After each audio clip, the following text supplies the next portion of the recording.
नमस्कार। आखि ହେଉଛି ଆମ ମଣିଷ ଶରୀରର ସବୁଠାରୁ ମୂଲ୍ୟବାନ ଅଙ୍ଗ ଓ ଭଗବାନଙ୍କ ସୃଷ୍ଟିରେ ଆମେ ଦେଖିପାରୁଛେ ଆମେ ସବୁଠାରୁ ଭାଗ୍ୟଶୀଳ ମଣିଷ। ଆଉ ସେଇ ଆଖିର ଯତ୍ନ ନେବା ନିହାତି ଆବଶ୍ୟକ।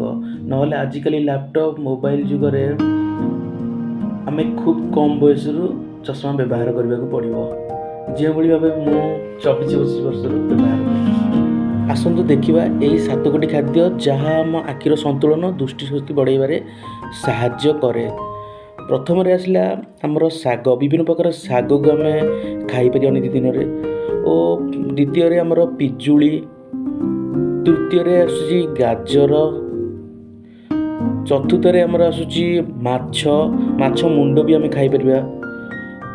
ପଞ୍ଚମରେ ଆସୁଛି କାଜୁ। ଷଷ୍ଠରେ ଆସୁଛି ଆମର କମଳା। ସପ୍ତମରେ କନ୍ଦମୂଳ।